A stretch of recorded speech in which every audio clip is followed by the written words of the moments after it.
Hello everyone. Welcome to 11th lecture of rotational dynamics. Dear students, today we have to study expression for angular momentum and torque. Angular momentum ये conceptual और बहुत ही important topic है rotational motion में. Angular momentum is also called as moment of linear momentum. 8th lecture में जब हमने rotational motion start किया था वहाँ पे ही we have studied the analogy between various quantities in translational motion and rotational motion. We know translational motion में जो डिस्प्लेसमेंट है the same quantity in rotational motion is called as angular displacement and it is denoted by theta.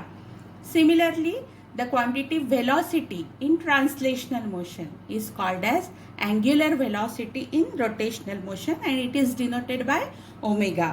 Then acceleration, linear acceleration in translational motion is analogous to angular acceleration which is denoted by alpha, and the quantity mass in translational motion is analogous to that of moment of inertia in rotational motion. Similarly, force in translational motion is analogous to the quantity torque in rotational motion.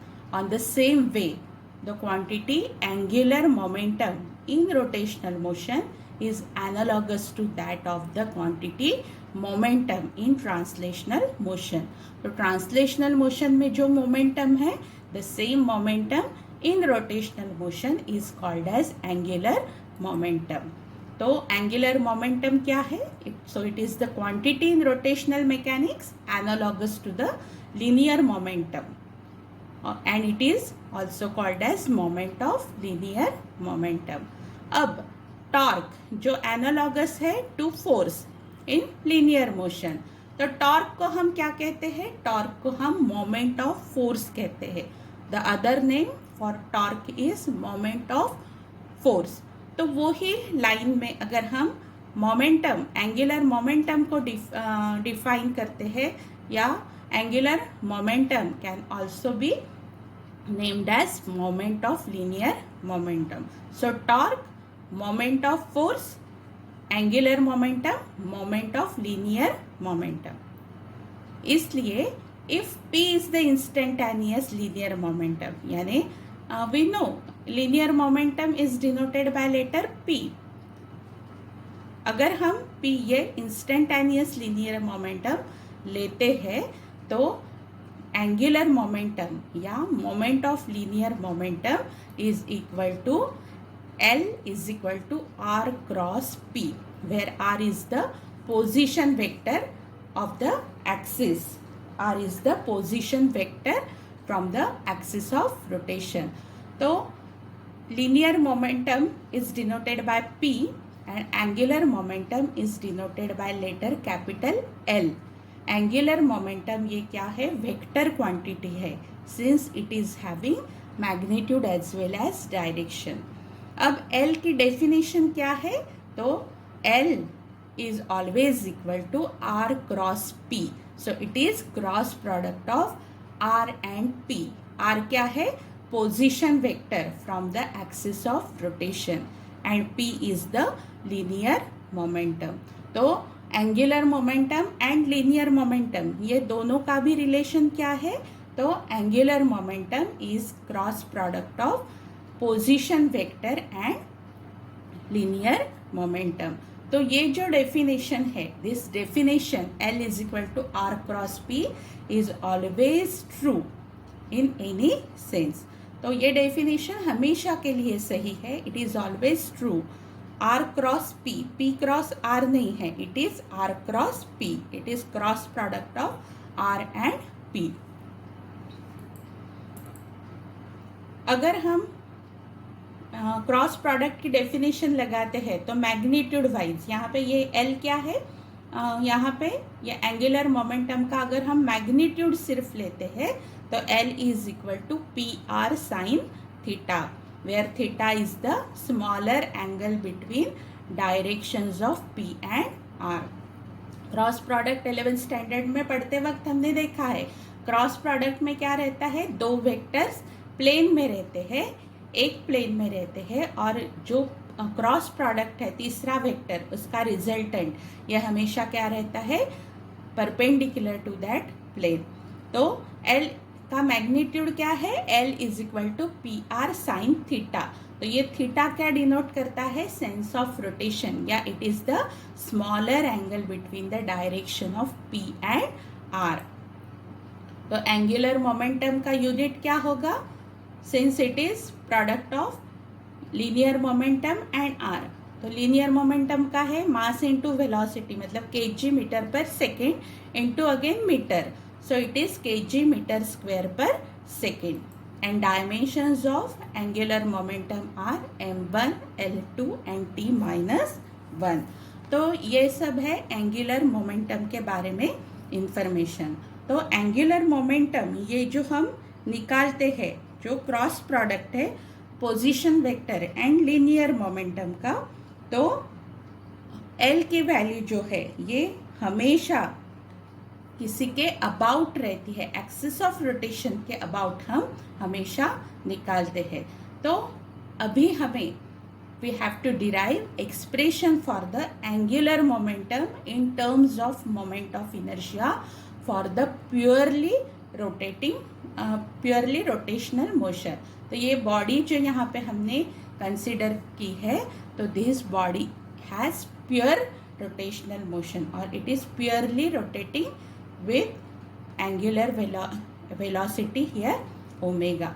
तो अब हम जो expression derive करने जा रहे हैं angular momentum के लिए, L के लिए, वो क्या है, this is in terms of moment of inertia. तो यहाँ पे हम ट्रीटमेंट क्या देने वाले हैं, तो सपोज एक सिंगल पार्टिकल कंसिडर करते हैं, पॉइंट मास करते हैं हम कंसिडर। तो पॉइंट मास के लिए L क्या होगा, R क्रॉस P होगा according to the definition of angular momentum. लेकिन यहाँ पे क्या किया है हमने, we have considered here rigid body. Rigid body क्या है, ये सब हम पढ़ चुके हैं। तो rigid body which is rotating about an axis passing through this point with constant angular velocity omega. यहाँ पे हमने बॉडी कंसिडर की है कि जो कांस्टेंट एंगुलर वेलोसिटी ओमेगा से क्या हो रही है, ये एक्सिस के अबाउट रोटेट हो रही है। अब ये बॉडी है, इसलिए यहाँ पे क्या होगा, there will be n number of particles present inside the body.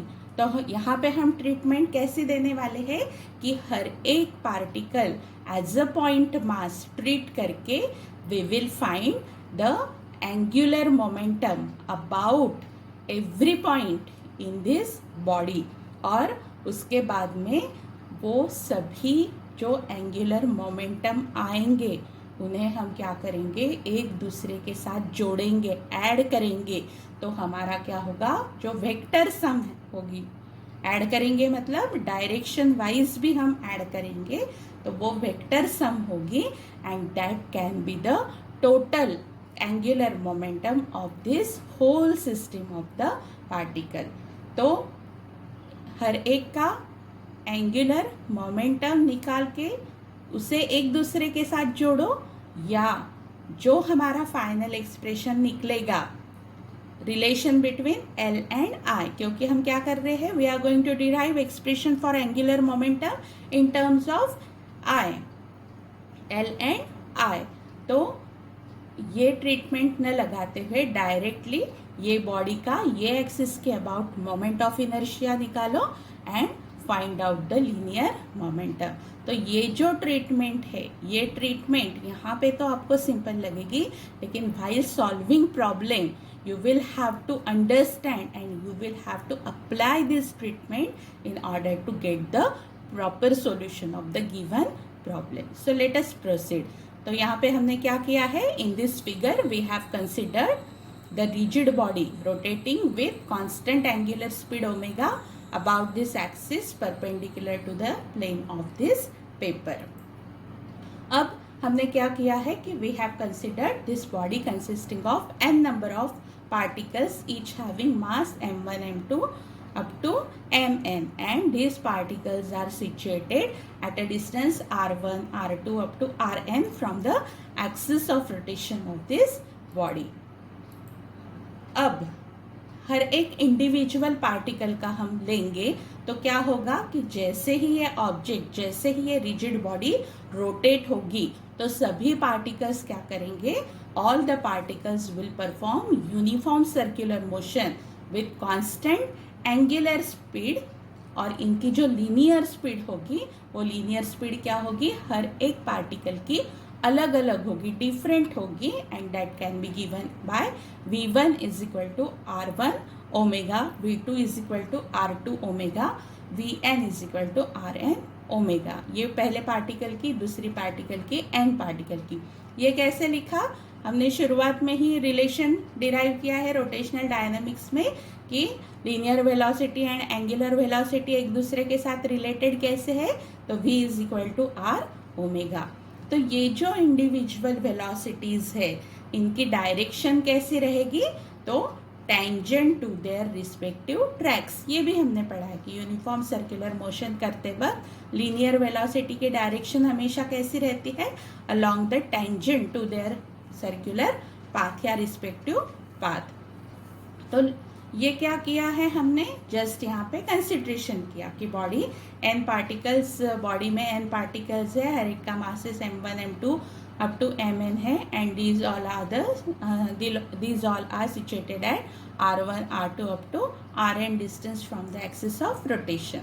अब हम क्या करेंगे कि पहला पार्टिकल कंसिडर करके पहले पार्टिकल के लिए लीनियर मोमेंटम निकालेंगे.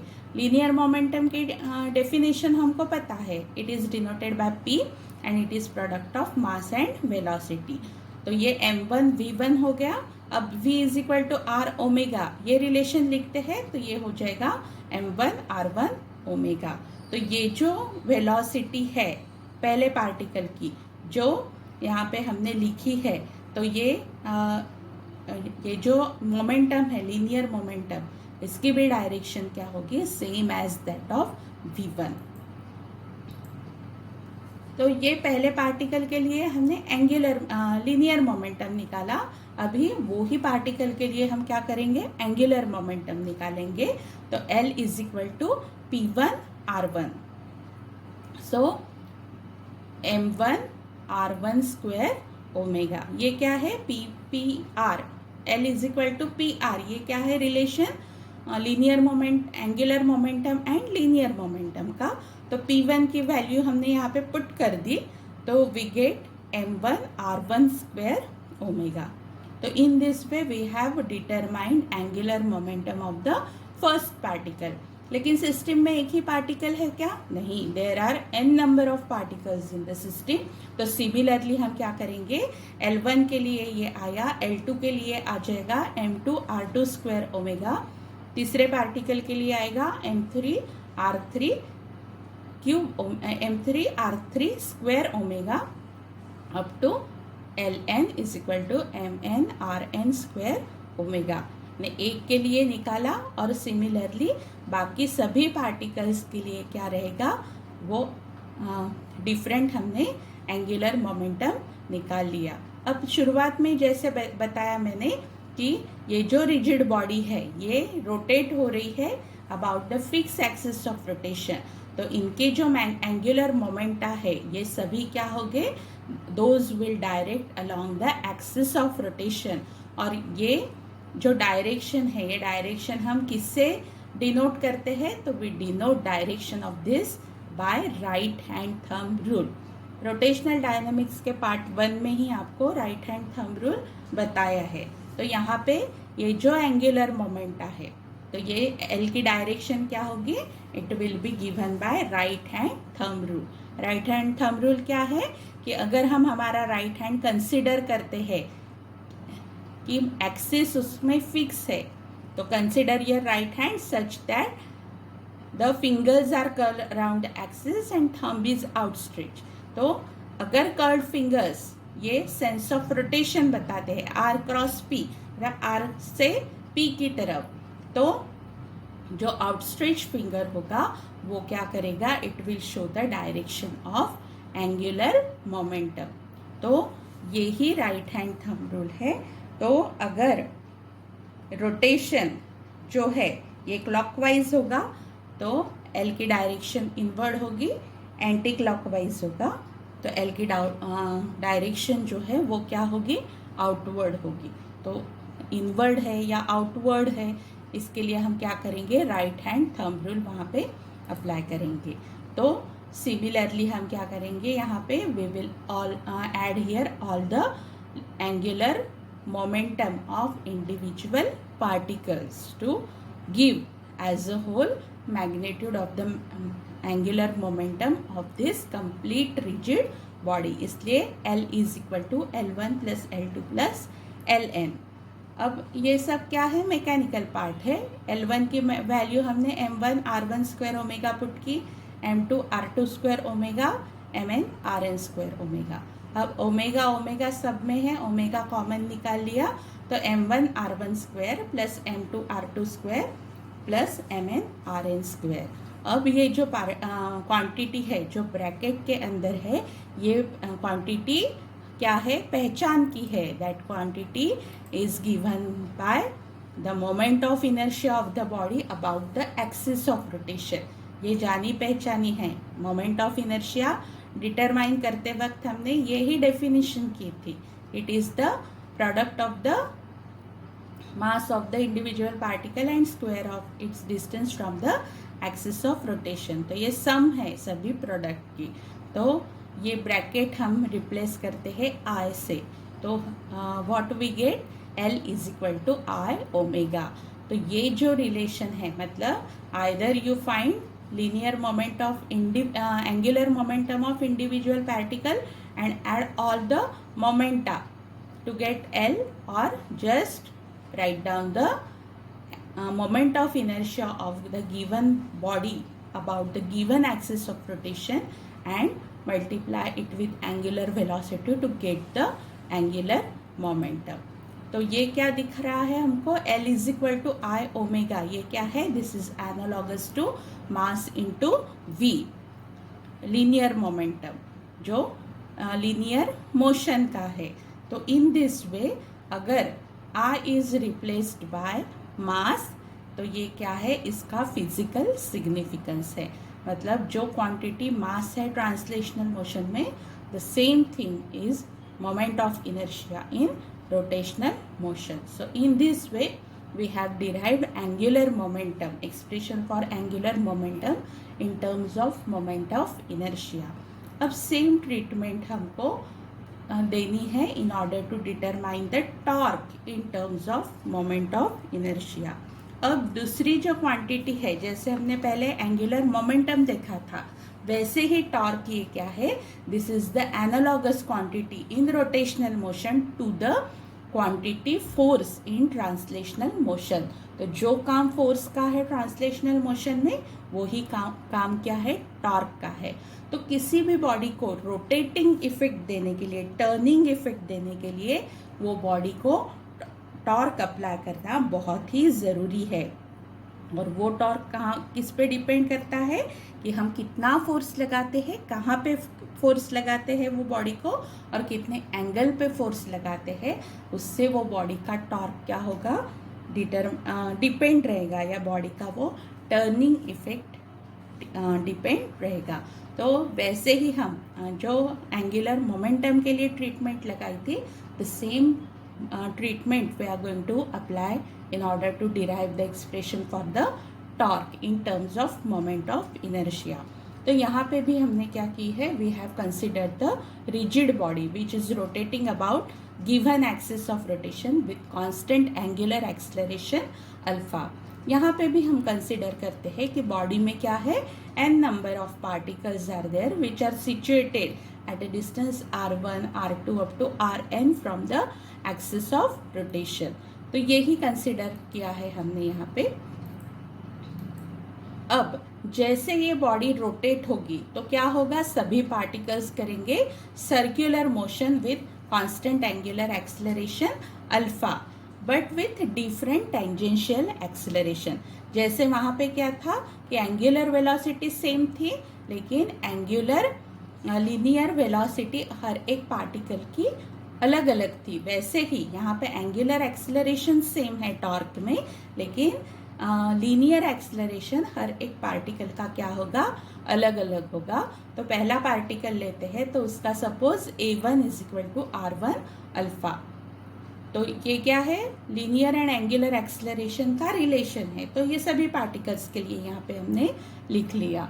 तो अब ये सभी फोर्सेस क्या है, टेंजेंशियल है। तो their perpendicular distances from the axis of rotation will be r1 r2 up to rn, क्योंकि आगे जाके हमको क्या करना है, इंडिविजुअल पार्टिकल के लिए टॉर्क निकालना है। और जैसे हमने सीखा है इसके पहले भी कि टॉर्क के लिए एक्सप्रेशन क्या है, the torque is given by force into the perpendicular distance of that body from the axis of rotation. मतलब वो पॉइंट पे कितना फोर्स अप्लाई हो रहा है और वो पॉइंट का perpendicular distance axis of rotation से कितना है, उसके ऊपर ये मैग्नीट्यूड टॉर्क का क्या होता है, डिपेंड होता है। So, शुरुआत में देखा है हमने, it is a moment of force, इसलिए F इंटू आर। अब F इज इक्वल टू क्या होगा, मास इंटू, ये हमने यहाँ पे ये A1 यहाँ पे लिख लिया है, तो F1 R1। F is equal to क्या होगा, मास इंटू एक्सेलरेशन। तो मास इंटू एक्सेलरेशन, इसलिए m1 r1 अल्फा, इसलिए m1 r1 अल्फा। और ये मल्टीप्लाइड बाय r1 है, इसलिए फिर से एक बार r1, इसलिए ये कंप्लीट टॉ1 क्या हो जाएगा, m1 r1 square alpha. Torque का सिंबल क्या है, टॉ, इट इज कॉल्ड एज टॉ। पहला पार्टिकल है इसलिए टॉ1। तो ऐसे ही हमने सेकेंड पार्टिकल के लिए, थर्ड पार्टिकल के लिए और nth पार्टिकल के लिए करस्पॉन्डिंग टॉर्क की वैल्यूज निकाल ली है। अब हम क्या करेंगे कि if the rotation is restricted to a single plane, the direction of all this torques are same and along the axis. तो इंडिविजुअल पार्टिकल का टॉर्क निकाल के टोटल पूरे सिस्टम का, टोटल रिजिड बॉडी का about the given axis of rotation हम क्या करेंगे, डायरेक्शन वाइज। अब सभी टॉर्क्स का डायरेक्शन सेम है अलोंग द एक्सिस, तो हम इसकी क्या करेंगे, वेक्टर सम करेंगे। तो टॉ1 m1 r1 स्क्वायर अल्फा है, तो अल्फा कॉमन है इसलिए हमने इसको बाहर पहले से निकाल लिया। तो ये जो क्वांटिटी है inside the bracket is same as that of the moment of inertia of the body about the given axis of rotation. तो यहाँ पे आई, हमने ये ब्रैकेट की जगह पे आई यहाँ पे पुट किया, तो what we get relation tau is equal to I alpha. तो ये जो रिलेशन है ये क्या है, it is analogous same to the F is equal to mass into acceleration for translational motion. तो अगर m I is replaced by m mass, तो ये क्या हो गया, ये भी हो गया ये इक्वेशन का फिजिकल सिग्निफिकेंस कि torque is equal to I alpha. ये इक्वेशन का क्या है, ये फिजिकल सिग्निफिकेंस है। तो ये एनालॉजी से हमको पता चलता है कि जो क्वांटिटीज ट्रांसलेशनल मोशन में है वही क्वांटिटीज रोटेशनल मोशन में भी है। वो दोनों क्वांटिटी एनालॉजी है दोनों के बीच में। And we have also studied the relation between both the quantities in translational as well as rotational motion. So this is about the expression for angular momentum and torque in terms of moment of inertia. अगले lecture में हम पढ़ेंगे conservation of angular momentum and the numericals based on the conservation of angular momentum, which is also very important topic in rotational motion. So I hope you all have understood this. So thank you very much for watching. Thank you.